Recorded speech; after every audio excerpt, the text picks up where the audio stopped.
dipersembahkan oleh Luwak White Coffee.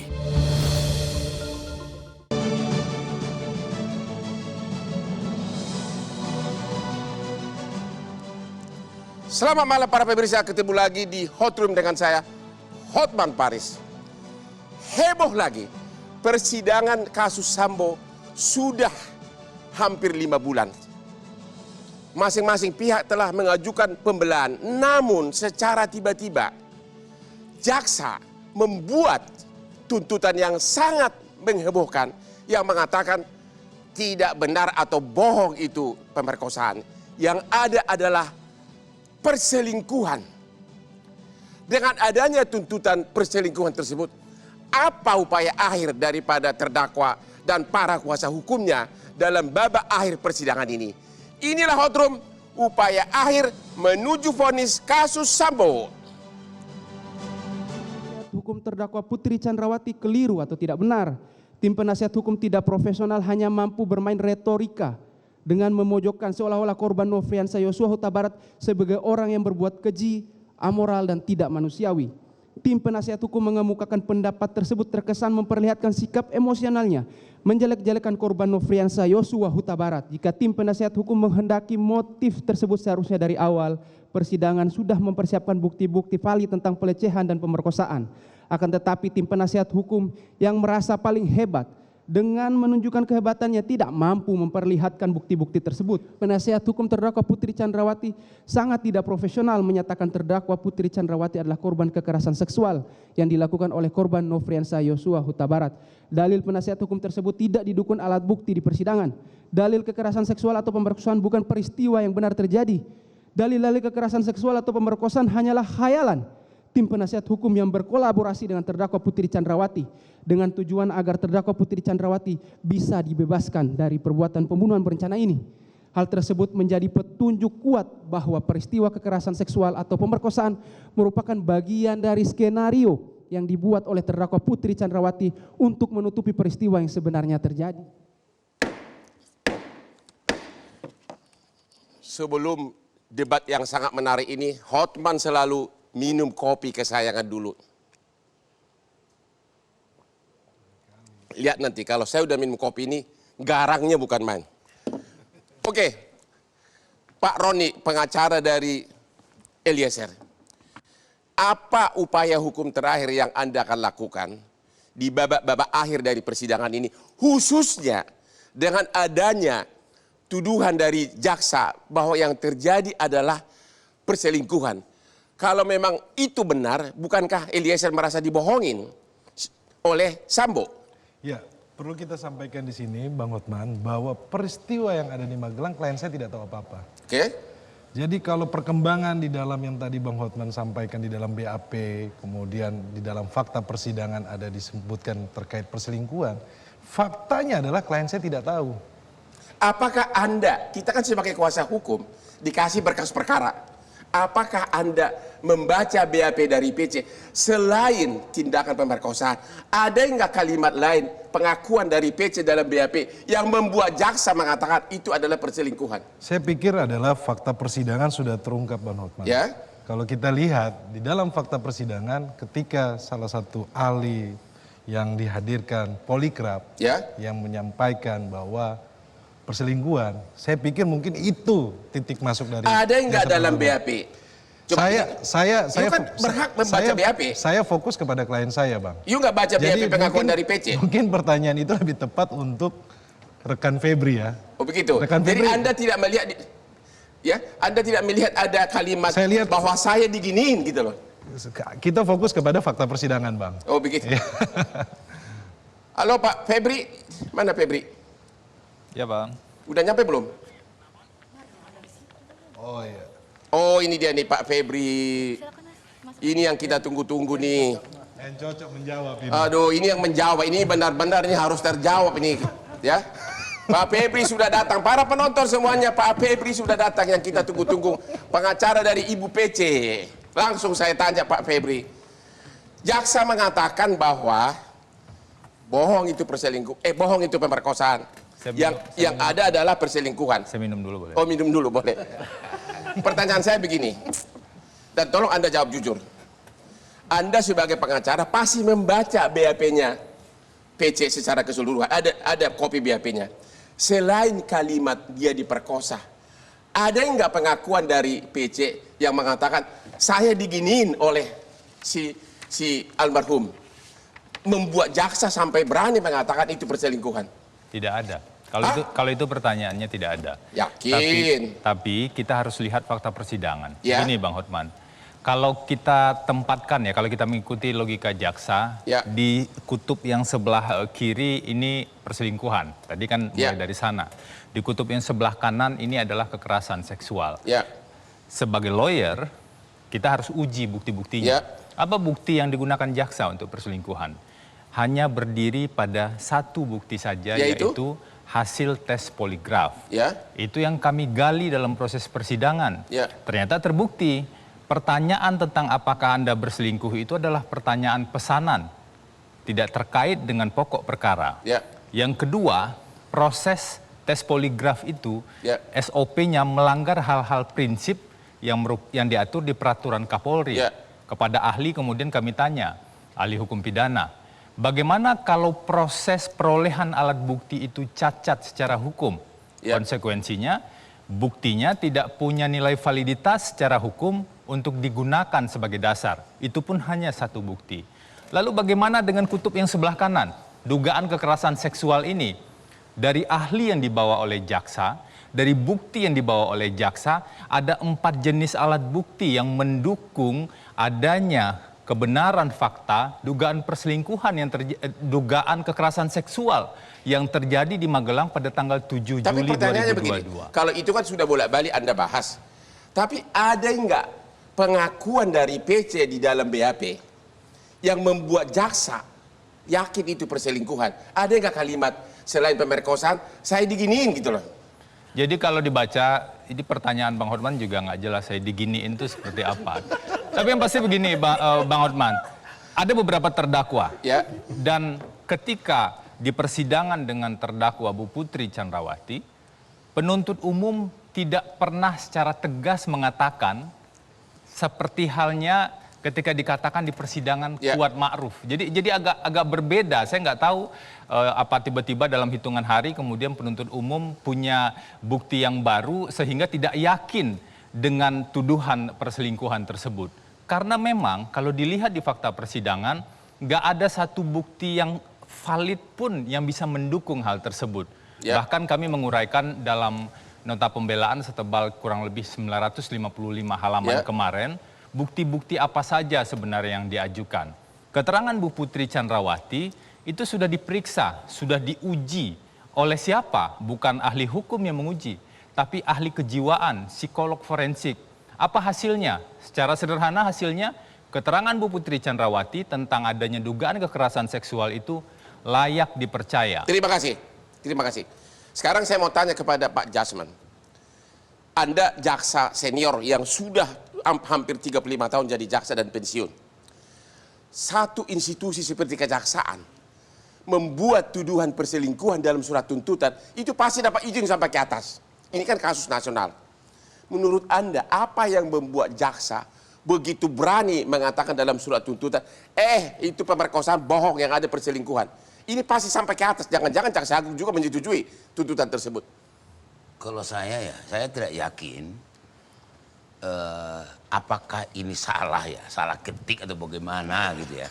Karena apa? Tidak ada kaitan perselingkuhan, pelecehan seksual, pemerkosaan, tidak ada kaitan dengan pasal yang dipersangkakan. Jadi masa Anda mau mengatakan suatu institusi kesaksian salah ketik? Gimana sih? Jadi bagaimana? Kita katakan ini kan diskusi besar. Coba, apa sih yang diharapkan kalau ini terbukti perselingkuhan atau pemerkosaan? Apa?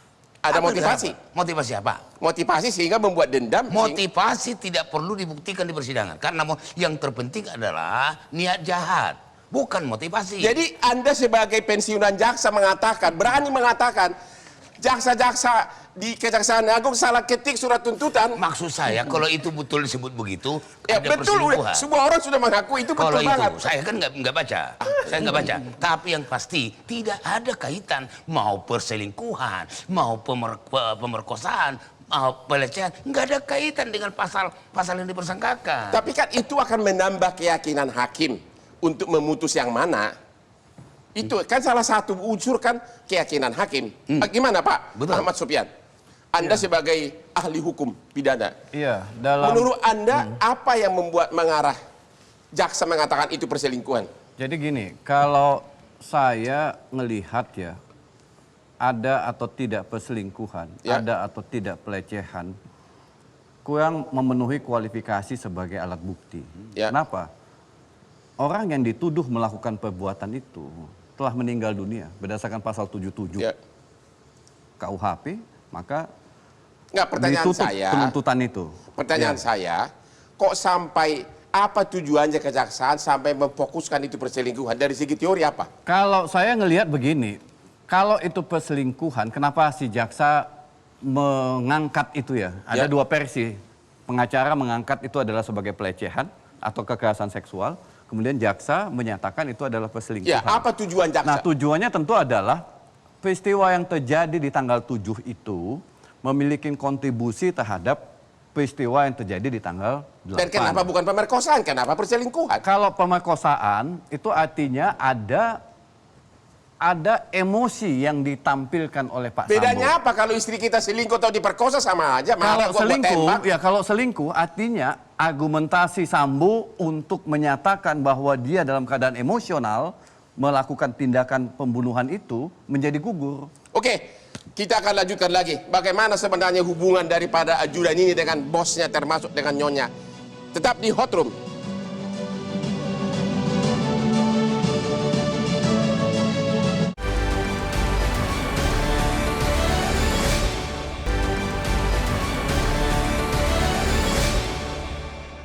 Dipersembahkan oleh Luwak White Coffee.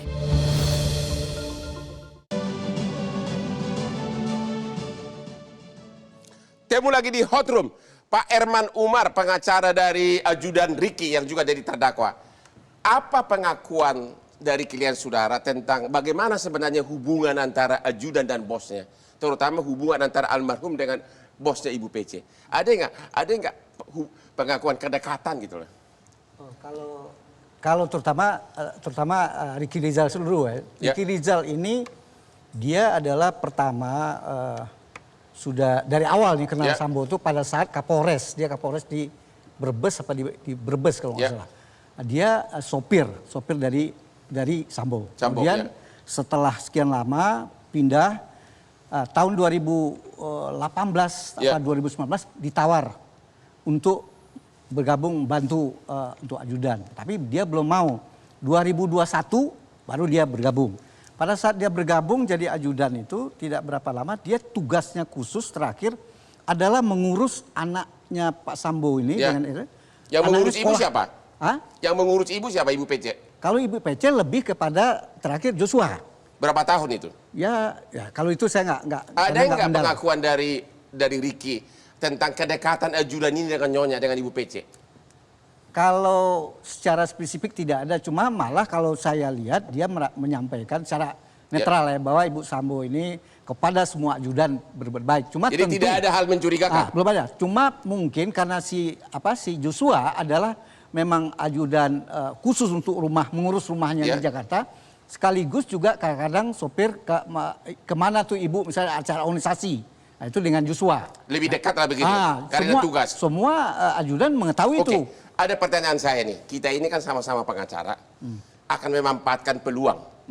Apakah Anda sebagai pengacara dari Ricky akan memanfaatkan peluang tuntutan jaksa yang mengatakan perselingkuhan untuk kepentingan dari klien Anda?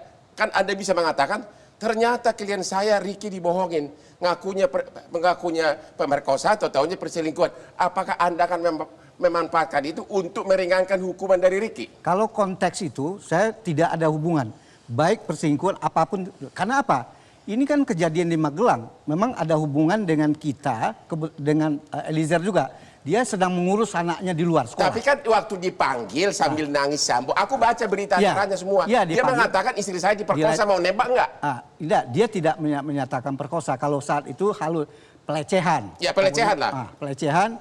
Kemudian saya akan panggil saya akan klarifikasi. Kalau dia melawan, backup saya. Dan Jadi Anda tidak akan memanfaatkan tuntutan jaksa perselingkuhan ini untuk memperingat Ricky? Saya tidak, karena konteksnya berbeda nih. Kalau saya berdasarkan fakta persidangan, pertama dia disampaikan menolak, walaupun halus. Kan itu sebenarnya tidak setuju. Dari mens rea aja dia sengajanya. Kemudian dia ikut-ikut yang lain tuh tidak ada hubungan dengan. Berarti yang paling relevan pertanyaan ini kepada Roni. Oke. Ini Anda coba jawab. Saya baca di BAP bahwa pada waktu klien Anda berada dipanggil oleh Sambo seorang jenderal sambil menangis. Ya. Benar kan? Betul. Dia mengatakan istri saya dilecehkan. Betul. Ya kan? Tentu sebagai seorang bawahan mungkin ikut prihatin. Kalau ternyata sekarang jaksa mengatakan bukan pelecehan tapi perselingkuhan, apakah Anda tidak mendalilkan berarti klien saya si Eliezer ini dibohongin oleh Sambo? Apakah itu tidak kau pakai surat tuntutan perselingkuhan jaksa itu untuk memperingan hukuman dari berada Kalau saya jadi pengacara kayaknya begitu. Oh ya, itu kan menurut abang kan. Kalau saya kan saya punya pembelaan sendiri. Kalau dari saya kan bang, dari awal perbuatannya diakui oleh klien saya. Oke. Perbuatannya diakui. Makanya di dalam pledoi kita kan ada peluang terkait dengan penghapusan pidana. Ya. Fakta persidangan sudah terungkap. Ya. Terkait dengan relasi kuasa, kemudian Richard sebagai secara de jure de facto karena ada surat dinas, kemudian bekerja atasan bawahan, itu fakta persidangan yang terungkap. Kemudian dari teori Milgram, dari ahli psikolog menyampaikan terkait dia memakai seragam di dalam ruangan yang sama, kemudian perintah secara verbal, ini fakta persidangan yang terungkap semuanya bang. Jadi kalau terkait dengan yang tadi abang sampaikan, bahwa saya tentunya sebagai penasihat hukum Richard Eliezer, saya melihat bahwa perbuatannya klien saya mengakui. Tetapi terkait dengan disampaikan ada perselingkuhan, dia nggak tahu apa-apa bang.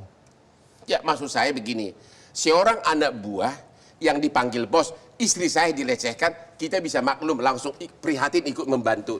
Tapi kalau kata-katanya adalah perselingkuhan, ya tentu itu beda dengan pengakuan adalah. Kalau saya lihat di jaksa itu mereka kemarin menyampaikan terkait dengan loyalitas. Kalau kita melihat dari Kamus Bahasa Indonesia, Kamus Besar Bahasa Indonesia, loyalitas itu adalah kepatuhan. Ini sesuai dengan pledoi kita bang. Oke. Bahwa Jadi dia patuh dan taat. Anda tidak memanfaatkan peluang tuntutan jaksa bahwa yang terjadi adalah perselingkuhan. Anda tidak untuk memperingan Eliezer. Anda nggak nyesal nanti kalau sampai. Saya pikir bahwa pembelaan saya bukan arahnya ke situ bang. Oh bukan. Terkait dengan penghapusan pidana. Mungkin hanya itu doang ya? Bung Febri yang bisa jawab. Oke, kalau itu Pak Febri. Jaksa benar-benar mengatakan nggak ada bukti apapun pemerkosaan. Kenapa Anda tetap mengatakan pemerkosaan? Kalau hanya psikolog, 2 psikolog atau ahli apapun kan 2 psikolog kita bayar, 2 orang bisa 2 pendapat berbeda. Kenapa Anda ngotot tetap percaya? Nggak ada bukti kata jaksa. Ada 4 bukti sebenarnya. Ya. Makanya kami juga. Tapi bukti tidak langsung semuanya. Makanya kami juga nggak habis pikir ya, kenapa penuntut umum mengesampingkan keseluruhannya seolah-olah tidak ada. Padahal ahli itu kan dihadirkan oleh penuntut umum. 1, tentu keterangan terdakwa sebagai korban pada saat itu. Yang kedua, apa yang disampaikan terdakwa ini divalidasi oleh keterangan ahli, psikolog forensik. Tapi berarti bukti tidak langsung, bukan yang melihat. Di KUHAP itu kan sebenarnya ada 5 alat bukti. Tapi kalau saya ambil psikolog 5, bisa 5 pendapat berbeda. Kalau kita bicara soal kekerasan seksual, apalagi perubahan paradigma di Undang-Undang TPKS, semuanya paham dalam proses penyusunan itu, yang namanya kejahatan kekerasan seksual itu jangan dibayangkan seperti orang copet ada yang melihat. Tapi kejahatan yang terjadi di ruang tertutup, sehingga kecil kemungkinan ada saksi lain yang melihat. Karena itulah di Undang-Undang TPKS, kalau kita pakai logika tersebut, 1 keterangan saksi korban saja itu sebenarnya sudah cukup. Ditambah dengan keterangan lain. Misalnya alat bukti keterangan ahli. Jadi Anda tetap hanya berdasarkan keterangan ahli sama keterangan korban? Kemudian ada alat bukti surat yang diakui juga di pasal 184 KUHAP. Laporan hasil pemeriksaan psikologi forensik terhadap seluruh tersangka dan terdakwa. Anda tetap di situ ya. Saya kasih sebagai perbandingan. Saya menangani kasus pemerkosaan di sekolah JIS, sekolah internasional. 4 psikolog, 4 pendapat berbeda. Bahkan kadang tergantung bayaran. Dalam kasus kopi sianida, juga psikolog dari jaksa maupun psikolog dari penegak hukum berbeda. Pertanyaan saya sekarang kepada Pak Ahmad Sopyan, ya, apakah adanya pengakuan, adanya tuntutan jaksa bahwa itu adalah perselingkuhan bisa dimanfaatkan oleh Pak Erman Umar maupun Pak Roni untuk memperingan hukuman para ajudan ini? Harusnya bisa. Jadi, Harusnya bisa. Ya, gini ya. Kenapa bisa? Gini, dia menimbulkan sebuah peristiwa perselingkuhan Ya, dalam tuntutan. Tentu jaksa ketika menyebutkan tuntutan tidak mungkin kalau dia tidak punya bukti yang akurat. Ya. Itu satu.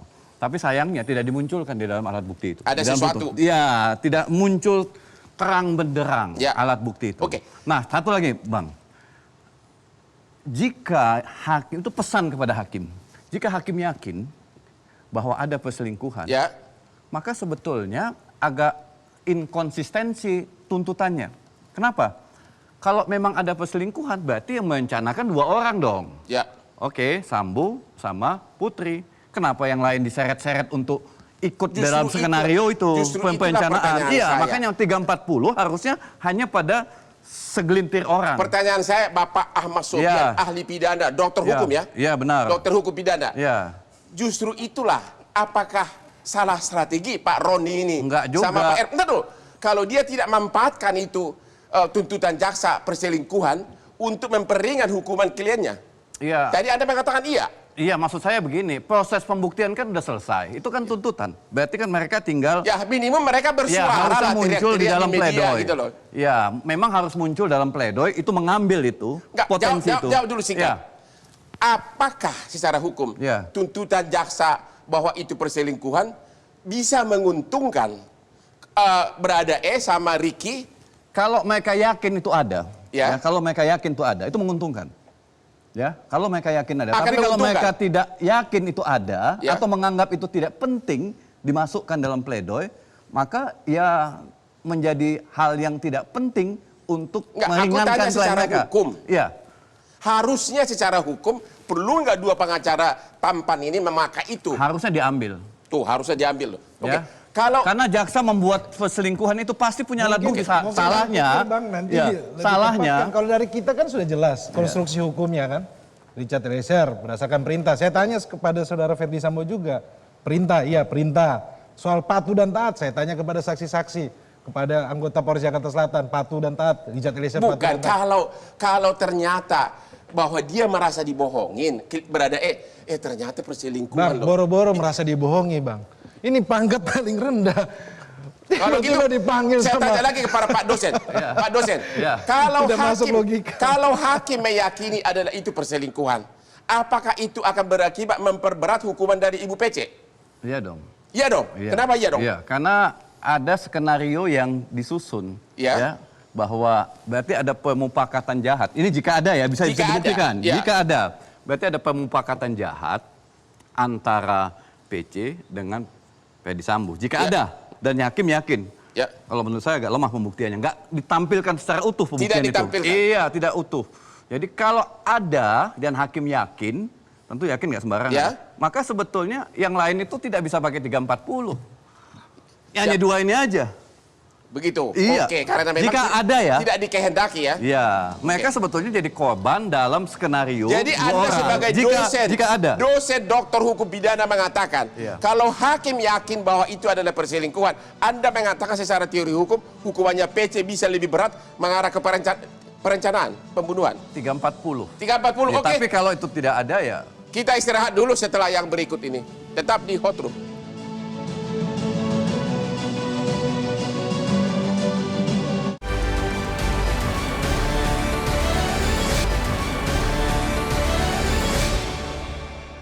Dipersembahkan oleh Luwak White Coffee.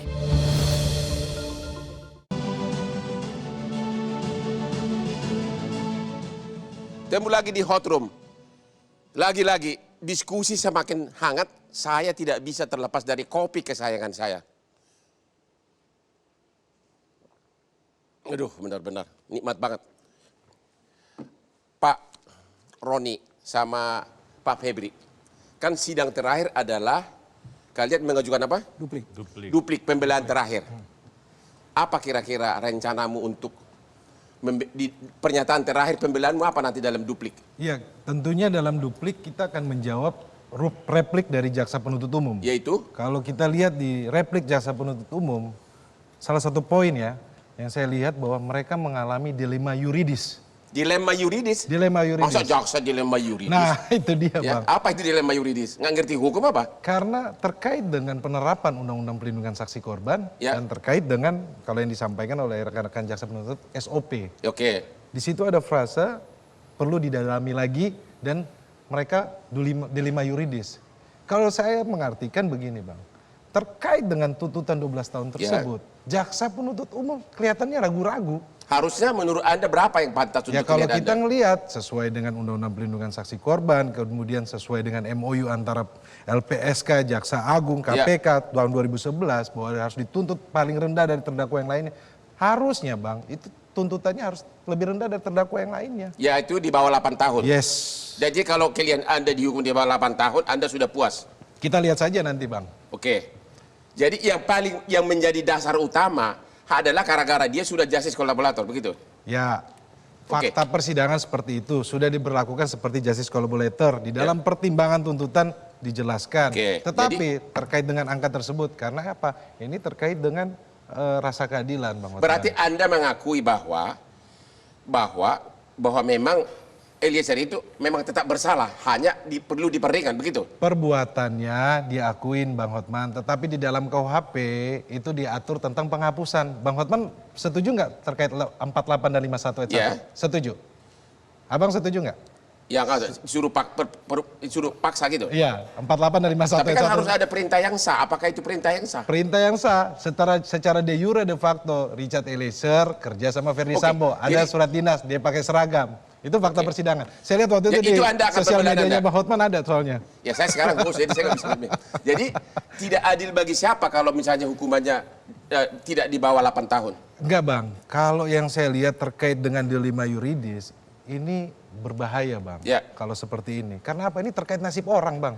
Oke, Terkait sudah dengan masa depan. membantu, Yes. tapi malah Yes. tidak dihormati. Itu Betul. intinya. Oke. Jadi menurut saya ketika jaksa menyampaikan seperti itu, jaksa kelihatannya tidak memahami secara penuh terkait dengan apa justice collaborator, Ya. Undang-Undang Perlindungan Saksi dan Padahal Korban. tanpa pengakuan dari Eliezer mungkin kasus ini tidak terbongkar. Tidak sampai ke meja persidangan, tidak akan menyentuh pelaku utama. Ada juga benarnya kamu. Pak Febri, apa pembelaan kamu? Kamu hanya mewakili PC atau Sambo? Saya kuasa hukum Bu Putri Candrawati. Oke, apa pembelaan Anda terakhir nanti dalam duplik, apalagi dengan adanya tuduhan perselingkuhan? Jadi sebenarnya kami sudah mengajukan nota pembelaan setebal 955 halaman ya. Ya. Dan mungkin sekitar hampir 3.000-an lampiran bukti Ya. yang kami ajukan gitu kan. Kami melihat mulai dari tuntutan ya. Kalau Ya. di replik sekitar 28 halaman itu kami lihat tidak ada hal yang baru sebenarnya dan juga nyaris tidak ada argumentasi hukum yang cukup kuat untuk membantah pledoi yang sudah kami buat sebelumnya. Ya. Bahkan kami mengidentifikasi beberapa tuduhan-tuduhan atau dakwaan-dakwaan pokok itu sudah gugur sejak di proses Jadi persidangan. Anda nanti dalam pembelaan terakhir mau bilang apa? PC dibebaskan atau dihukum ringan? Sudah sangat jelas dalam nota pembelaan kami sebutkan dakwaan jaksa seharusnya tidak terbukti. Jadi Anda maunya bebas? Ada sekitar 11 asumsi. Nah, coba Anda maunya Bu PC bebas dalam pembelaan terakhir? Itu sudah tegas kami sampaikan. Kalau dakwaan jaksa tidak terbukti, nggak mungkin kami kemudian minta dihukum. Kami sikapnya sejak awal itu clear, Bang Hotman. Pelaku itu harus dihukum seadil-adilnya. Ya. Tapi kalau bukan pelaku, maka nggak fair kalau ia juga dihukum hanya karena konstruksi berpikir yang dipengaruhi oleh hoax misalnya, oleh asumsi-asumsi atau imajinasi-imajinasi. Itu yang kami uraikan. Anda menganggap bahwa di- surat tuntutan jaksa dan pembelaan jaksa itu hoax? Itu yang kami uraikan di poin nota pembelaan dan kemudian besok juga akan kami sampaikan apa saja sebenarnya bagian dari tuntutan jaksa yang dibangun berdasarkan asumsi. Di titik mana saja sebenarnya penuntut umum itu ragu sebenarnya untuk bisa menuntut Putri Candrawati. Bahkan Boleh nggak sekarang ngomong apa keraguan jaksa itu menuntut? Bahkan di bagian pembuktian unsur dengan sengaja dan rencana terlebih dahulu, ada beberapa perbuatan kunci itu penuntut umum menggunakan hal ini mengisyaratkan ini terbukti. Bahkan di bagian yang lain patut diduga ini terbukti. ini bicara soal kelalaian. Ya. Sementara pasal 340 dan 338 itu Harus bicara kesengajaan. soal kesengajaan, dan pasal 340 itu sengajanya, kalau menurut ahli yang kami kutip juga, itu sengajanya di derajat yang paling tinggi. Ya. Kesengajaan sebagai maksud. Bagaimana mungkin kesengajaan sebagai maksud dibuktikan dengan frase-frase hal ini mengisyaratkan, patut diduga, dan lain-lain. Kalau oke, mungkin penuntut umum ragu dengan bukti yang diajukan di persidangan, tetapi ada akibat yang lebih fatal. Jadi Anda setuju nggak dengan saya? Berarti benar-benar sekarang nasib para terdakwa ini tergantung keyakinan hakim. Ya pasti hakim yang akan menentukan, tapi Ya. hakim juga ada 3 tingkatan kan sebenarnya. Ya. Di tingkat pertama di pengadilan negeri, kalau banding nanti di pengadilan tinggi, dan juga kalau kasasi di Mahkamah Agung. Kami berupaya semaksimal mungkin Bang Horman menampilkan fakta dan mencari kebenaran material dari sisi meja penasihat. Terima kasih. Pak Jasman, Anda ini jaksa senior. Tadi Pak Roni, pengacara dari Eliezer, terang-terangan mengatakan jaksa ini dilema juridis. Dalam replik juga ngomong, ya, di satu pihak jaksa diuntungkan oleh pengakuan dari Eliezer, tapi kok bantuannya yang membuka kasus ini tidak dihargai. Benar nggak di sini bahwa kejaksaan ada dilema nih? Analisa saudara, nggak usah takut, Anda udah pensiun. Loh, saya nggak ada takut. Tidak Jadi apa ada dong? Jasmine yang takut. Ya, oke, sekarang coba jawab. Ya. Bahwa Saya nggak ngerti apa artinya dilema yuridis itu. dilema apa Nggak artinya ngerti dilema saya coba? itu. Ragu-ragu ya. Ragu-ragu atau Loh. kok artinya Galau. Mungkin bahasa gaulnya galau. fakta sama pernyataannya bertentangan. Ya kan? Galau Bang. Kalau Ya, bahasa dia Bang. dapat manfaat dari bantuan dari Eliezer. Ya. Penuntutan menjadi semakin terbukti, tapi tidak dihargai. Anda Yang setuju nggak? tadi dikatakan dilema yuridis itu, Ya, dilema juridis. saya nggak ngerti itu. Oke, saya terangkan ini lain. Ya. Di satu pihak, secara juridis, fakta pengakuan dari Eliezer Ya. dimanfaatkan oleh jaksa. Tapi di pihak lain, dia tidak manfaat tersebut tidak diakui. Jadi manfaatnya mau, tapi tidak mau kasih balas budi, itulah dilema, konflik gitu. Jadi begini, kan seperti yang sudah pernah saya sampaikan di forum ini, Ya, Eliezer ini adalah pelaku utama dari, kalau dilihat dari fakta perbuatannya. karena dia Menembak dan dia arahkan senjata itu ke sebelah kiri daerah yang mematikan. itu benar nggak? Ya, fakta persidangan seperti itu, tapi Oke, kita ya. beda pandangan kalau terkait dengan Itu pelaku utama. diakui. Silakan Oke. Bang. Ah. Yang jadi persoalan Ya. adalah dia sudah mengaku Ya, itu, mengaku. tapi dia juga sudah memberikan kontribusi. Oke. Masa nggak ada hasil? Itu yang dilema juridis. Iya, ada. Persoalannya, kenapa publik ini ada pendapat tidak adil? Karena PC lebih rendah dari Baradae. Coba kalau misalnya sama, atau Oke. bahkan lebih ringan, nggak ribut Jadi seperti menurut ini. Anda, walaupun bahwa secara de facto Eliezer itu sudah justice collaborator, 12 tahun itu masih tetap wajar. Walaupun justice collaborator 12 tahun, Ya. wajar. Lah, kalau dibandingkan, saya bilang, pasal 338 pun ancaman maksimal adalah 15 tahun. Ya, Ini udah 12. apalagi berencana begitu, Loh, apalagi disebut berencana. seumur hidup atau mati. Ya, paling tidak kan kalau memang itu berencana, terbukti. Cuman menurut saya pun, saya tidak yakin bahwa Baradae itu ikut merencana. Nggak yakin saya. Nggak yakin. Jadi Anda mengatakan bahwa Baradae hanya membantu pembunuhan biasa, pelaku. Ya, dia pelaku. Di dalam pasal 55 ayat 1, G.D. Head, Plegen, Don Plegen, Whitlock, Medeplan, Whitlocken. Plegen. Kan gitu. Plegen ada 2. Plegennya FS, satu lagi Baradae, Whitlockennya PC. Oke, kalau begitu apakah tuntutan terhadap PC tidak terlalu ringan? Ya, kalau menurut pasalnya terlalu ringan. Terlalu ringan? Terlalu ringan. Harusnya? Nah, iya harusnya paling tidak jangan segitu gitu loh. Apalagi disamakan dengan Kuat Maruf sama. Harusnya minimum sama dengan Eliezer. Ya minimal begitu. Kalau memang 12 tahun. Ya. Gitu. Ya minimal 12 tahun. Minimal 12 tahun. Iya. Bang Hotman, ini saya nambahin sedikit poin yang disampaikan Pak Jasman. Tadi dibilang PC tepatnya Whitlocker, begitu ya? Ya, bahasa Indonesianya apa sih itu? Pasal menggerakkan. Pembujuk. Ya. Pasal 55 ayat 1 Ya. kedua. Ya, Nah, ya. yang jadi pertanyaan adalah penuntut umum itu tidak pernah mendakwa 5 terdakwa itu dengan pasal 55 ayat 1 ke 2. Hanya pasal 55 ayat 1 ke 1. Jadi Yaitu? harus bersama-sama. Yaitu tadi. Jadi harus dibuktikan ada meeting of mind. Nggak pernah ada meeting of mind antara Bu Putri, Ricky, Richard, dan juga terdakwa yang lain. Harusnya memang tidak terbukti. Apakah itu karena kegagalan pembuktian atau kesalahan Jadi menurut penggunaan Anda pasal? PC itu bukan perencana? Ya, semua tuduhan jaksa itu kami uraikan satu persatu, Bang Hotman. Misalnya ya, yang saya kasih contoh satu asumsi. Penuntut umum bisa membuktikan bahwa Ricky itu mengamankan senjata Joshua dan senjata laras panjang Steyr di Magelang. Tetapi tidak ada satu bukti pun yang menegaskan, yang membuktikan bahwa apa yang dilakukan Ricky itu diminta atau diperintahkan Putri. Tapi apa yang diargumentasikan oleh penuntut umum di tuntutan, Putri Chandrawati memerintahkan atau meminta Ricky untuk membawa senjata tersebut. Oke, kita lanjutkan Itu nanti asumsi. sesudah istirahat berikut ini. Ini sudah hampir habis waktu. Kita lanjut ke segmen terakhir nanti. Ketemu lagi.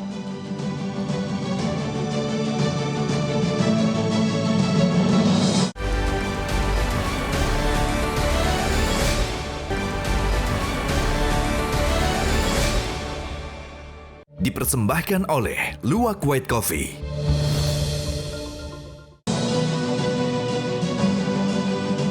Ketemu lagi di Hot Room. Pak Herman Umar, pengacara dari ajudan Ricky. Apa pernyataan Anda terakhir di segmen terakhir ini? Yang pernah, jadi begini, mungkin saya singgung dulu tadi kan saudara Febri, begitu juga Pak Hotman Paris menyatakan apa permintaannya, apakah bebas atau dihukum ringan. Kami sejak dari pembela atau sejak mulai start kami karena fight terus masalah-masalah. Misalnya ini kejadian tadi kan disinggung juga mengamankan senjata. Mengaman senjata ini tidak ada hubungan dengan apa cerita pelecehan atau perkosaan. Ini kejadian ada koslet tersinggung, ya nggak tahu akarnya mungkin pelecehan itu antara Kuat Maruf dengan siapa? Joshua. Di mana suatu kesempatan si ini sempat menyampaikan kepada Ricky Rizal dengan setelah kembali dari sekolah anak Sambo, saya sempat ini supaya siapa Joshua jangan naik lagi ketemu Pak Putri. Kami khawatir dia pernah bertengkar apa dengan Ibu Putri. Nah, oke, setelah itu di dalam pemeriksaan sampailah besoknya mereka pulang ke Jakarta. Di Jakarta kan ini senjata disampaikan oleh si Ricky waktu Joshua kan karena berhubungan dengan Ibu Putri dengan ini si Ricky ke Joshua ada hubungan apa, ada masalah apa, kok kamu ribut? Akhirnya setelah dia ketemu Ibu Joshua, nggak ada masalah dibilang setelah terakhir ya. Kemudian pulanglah ke Jakarta. Disampaikan saya udah amankan, oh gitu bang, ngerti sini karena kan di sini kan juga ada persoalan seolah-olah. Nah, disampaikan malam itu ya nggak apa-apa bang, yang penting kan dia juga ngerti niatnya Ricky. Yang jadi persoalan sekarang dituduh Ricky ini sudah dari awal mengamankan senjata itu sebagai bagian dari perencanaan. Seolah bagian, padahal sesampai di Jakarta di Saguling baru disampaikan Sambo bahwa kamu tahu nggak ada kejadian di Magelang. Kejadian apa Pak? Ibu dilecehkan dengan menangis katanya. Kemudian itu yang bilang diminta itu. Saya akan panggil dia, klarifikasi dia. Kalau dia melawan, siap nggak kamu menembak? Nah, itu kan ditolak. Dan dia tidak mau. Dia tidak mau. Kemudian jadi, tunggu Pak, ada sedikit. Dia tidak mau, kemudian ya udah agak kediam juga Sambo. Kemudian disuruh panggil Richard. Nah, persoalannya sekarang karena menyebut menembak atau apapun, apa benar Joshua berlaku itu? Yang kedua, apa benar nih mau ditembak? Jadi nggak diurai, jadi goncang lah dia. Dia memanggil Richard pun juga nggak, kan jadi perdebatan juga. Kenapa kamu nggak bilang ke Richard bahwa Sambo sempat ngomong untuk menembak? Terus kenapa nggak dibilangin ke Joshua? Ada di bawah. Jadi maunya apa? Yang pantas untuk Ricky apa? Kalau menurut saya karena tidak ada mens rea dia, berarti sengaja tidak ada. Tidak ada juga perbuatan dia yang jelas kan 55 terlepas membantu pun sebagai penegak hukum dia, kenapa dia tidak berusaha tidak berbuat? Tidak berbuat. Kalau ini lihat dong, pasal itu adalah pasal 340, 338. Itu unsur-unsurnya sengaja melakukan perbuatan harus aktif. Jadi Anda mengatakan bahwa 340 tidak tepat, tapi pasal lain mungkin tepat gitu? Tidak juga, misalnya dianggap membantu. Karena niatnya juga nggak ada yang membantu. Jadi Anda maunya bebas? Bebas. Thank you. Oke, Pak Jasman, ini terakhir, tolong singkat. Ya, Anda semua bebas. mengatakan yang lain. pasal yang dituduhkan kepada PC oleh jaksa tidak tepat? Coba diuraikan singkat. Enggak tepat. Oh, pasalnya ya, pasal 55 ayat 1 K2. Itu yang harus Itulah tepat. yang harus diterapkan kepada Yaitu apa PC. 51 ayat 2? Melakukan perbuatan pidana membujuk. Jadi Anda mengatakan yang pantas untuk PC itu membujuk. Membujuk. Yang Dan sekarang sama oleh itu. jaksa dituduh apa? Dituduh secara bersama-sama. Oh, jadi harusnya Itu model membujuk, plegen. tapi bukan sebagai melakukan bersama-sama. Iya. Jadi Anda mengatakan surat dakwaan jaksa salah. Loh, saya tidak mengatakan begitu. Iya dong, Jangan gitu. Nah, iya dong, Anda barusan ngomong Loh, bukan. gitu. Ya, artinya akan kita Keliru, melihat. keliru lah. Ya, Keliru. nah, artinya Artinya keliru. yang paling pasnya adalah 55 ayat 1 K2. Itu Sedangkan pasal 55 ayat 1 keliru. karena pasal 55 ayat 1 itu plegen, doen plegen, Artinya mede plegen. bersama-sama melakukan. Iya, Dan berarti itu ini pasalnya. tidak. Artinya surat dakwaan itu keliru, harusnya membujuk, begitu kan? Iya, membujuk. Terima kasih Anda mengakui memang keliru. Setuju nggak bahwa memang jaksa keliru dalam bikin surat dakwaan? Kalau menurut saya tergopoh-gopoh deh buat surat dakwaan. Tergopoh-gopoh. Iya, Kenapa? Karena dia tidak membuat peran yang berbeda antara aktor. Iya. Misalnya Sambo itu harusnya bisa dikategorikan sebagai orang yang menganjurkan melakukan. Iya. Jadi 55 ayat 1 angka kedua. Iya. Kemudian yang lainnya harus ada peran lain membantu melakukan. Misalnya Ya. dengan pasal Sedangkan 56. PC menurut Anda? Yang jelas, kalau saya tidak bisa, karena kan saya tidak melihat fakta, tetapi yang jelas pasal 55 ayat 1 dan angka kedua, pasal 56 harus dipakai di dalam dakwaan Sedangkan itu. ini tidak berbeda. dipakai. Oh dia tidak. Makanya saya dipakai bilang apa? pasal 55 ayat 1 angka ke-1 itu Yaitu semuanya. bersama-sama melakukan. Bersama-sama. Padahal kalau kita lihat di persidangan, di televisi, itu ada peran yang hanya membantu. Jadi intinya Anda mengatakan harusnya yang dituduhkan adalah Berbeda-beda. adalah membujuk untuk PC, bukan pelaku bersama-sama, begitu? Menurut saya bukan PC-nya, tetapi aktor-aktor yang Ya, terlibat dalam peristiwa. Iya, termasuk PC, Oke, termasuk Ma'ruf, Pak segala Febri, macam. tadi sudah mengatakan kedua orang ini yang tepat kepada PC bukan bersama-sama melakukan pembunuhan berencana, tapi membujuk. Setuju? Tepat digunakan di dakwaan itu bukan berarti akan terbukti. Ya, makanya Anda setuju nggak dengan pendapat mereka ini? Itu hal yang lain. Yang kami jadikan fokus saat ini adalah dakwaan jaksa itu kan 340 junto 55 ayat 1 ke 1. Ya. Bersama-sama. Melakukan. Bersama-sama merencanakan, melakukan dan lain-lain. Itu kata penuntut umum. Kalau membujuk Anda setuju nggak? Ini bukan soal setuju atau tidak setuju kan? Ya tentu kan harus ada. Maunya Anda apa? Dua-duanya tidak terbukti, total nol, atau memang melakukan tidak, membujuk tidak? Tolong singkat. Yang mana? Ya memang tidak terbukti satu Jadi pun Anda dalam mengatakan proses tidak melakukan persidangan. dan tidak membujuk. Tidak melakukan, tidak bersama-sama melakukan, tidak menyuruh lakukan, Dan tidak membujuk. dan juga tidak ada perbuatan untuk menggerakkan. Bahkan ada satu poin yang Ya. tadi juga sempat disinggung, 340 dan 338 ini, pasal pembunuhan ini kan sebenarnya delik aktif. Ya. Tapi kenapa penuntut umum masih memasukkan tidak berbuatnya Putri Chandrawati, tidak menasehati suaminya dan tidak mencegah suaminya, itu dimasukkan dalam pembuktian delik pembunuhan. Ya. Ini pasif, tidak tepat diterapkan dalam delik aktif di 340 dan 338. Jadi Bang Hotman, kalau kita membaca secara detail, berkas perkara dan fakta di persidangan banyak sekali bagian dari dakwaan jaksa itu yang rontok, bisa dibilang seperti Rontok itu secara ya. teori Ini hukum. menurut kami ya, rontok dari aspek pembuktian ataupun dari aspek Jadi doktrin. Anda kesimpulannya karena dakwaan itu harusnya rontok, harusnya PC bebas, begitu kan? Itu sudah kami sampaikan di nota pembelaan. Terima kasih, Pak Roni. Ya, Pak Roni tadi kan mengatakan ada yang bersama-sama melakukan, ada membujuk. Ada dua dikualifikasi perbuatan. Klien Anda, Eliezer, masuk yang mana? Plegen Melakukan bersama-sama. sebagai alat orang. Ya, melakukan bersama-sama. Oh iya, orang yang disuruh. Orang yang disuruh. Iya. Dan Anda mengakui bahwa itu juga termasuk Kalau di dalam merencanakan. teori hukum pidana, orang yang sebagai alat yang disuruh tidak bisa diminta pertanggungjawabannya. Kalau Whitlocker, saya berbeda pendapat karena tidak ada di dalam dakwaan dan di dalam fakta persidangan juga tidak terungkap. Ya, yaitu yang Tetapi kalau fokus saya, Richard Eliezer sebagai alat, itu fakta persidangan yang terungkap. Oke. Jadi harapan Anda apa terhadap Eliezer? Karena rakyat banyak benar berdoa untuk Eliezer ini. Harapan Anda apa? Terima kasih untuk rakyat yang banyak Ya. mendoakan karena Ya. kejujuran Eliezer. Harapannya adalah Bang, dia sebagai alat tidak bisa diminta pertanggungjawaban pidananya. Maksud Anda mau bebas? Lepas bukan bebas. Perbuatannya diakui, tetapi ada Penghapusan pidana. Abang juga pernah bilang tentang penghapusan pidana, jangan lupa Bang.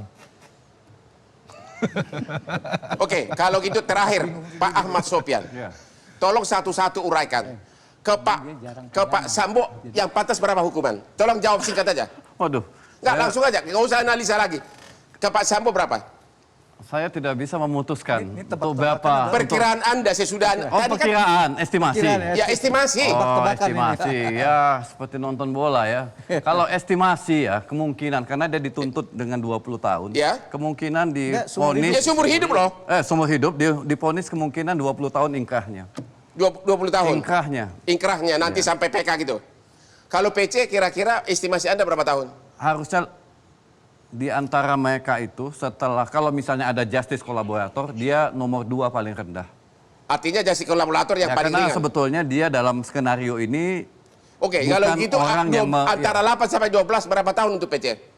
paling rendah menurut saya Berapa? vonisnya. Ya. Saya tidak bisa menyebutkan angkanya karena itu udah keputusan hakim. Kira-kira 8 atau 12? Harusnya di bawah itu. Oke. Di bawah Terhadap itu. Ricky? Kira-kira dengan tadi uraian perbuatannya apa? Anda kan profesor hukum. Coba apa? Gini, dalam memutuskan pasti nggak mungkin. Estimasi berapa Oh, tahun? Kalau Anda estimasi. jadi hakim. Kalau saya jadi hakim sulit juga memutuskan. Nggak angka. boleh dong. Iya. Kan Anda ahli hukum. Coba jawab. Kalau ya sekitar 5 tahun. Sekitar 5 tahun terhadap Ricky. Iya. Udah ya. Kuat juga 5 tahun. Iya. Eliezer? Kalau dia diputuskan sebagai justice kolaborator, bawah tentu itu dia yang lagi. paling ringan. Harusnya Kalau lebih ringan diputuskan- dari siapa? Kalau diputuskan oleh hakim. Oke, Hakim kan setuju. harusnya di bawah 5 tahun. Tapi atau kalau berapa? dia tidak diputuskan sebagai justice kolaborator, berarti ya beda tipis dengan aktor-aktor Oke, yang jadi lain. nasib Eliezer tergantung kepada hakim. Apakah kalau dia setuju? ditentukan sebagai Ya. justice kolaborator maka lebih ringan. Pak Jaksa setuju kan? Eliezer lebih ringan? Ya. Setuju. Oke. Kita akhiri diskusi kita malam ini. Terima kasih kepada para pahlawan dari para terdakwa, ya. Ini pengacara daripada Brada Eliezer, pengacara dari Ricky, pengacara dari Ibu PC, dokter hukum kita dan mantan jaksa yang sudah 30 tahun lebih. Kita pengacara pro bono, Bang. Oh begitu ya? Iya. Oke, dan Perlu ditebelin juga itu. pengacara pro bono. Oke. Dan jangan lupa menonton Hot Room setiap hari Rabu jam 9.30 malam hanya di Metro TV dan hanya saluran yang hot-hot.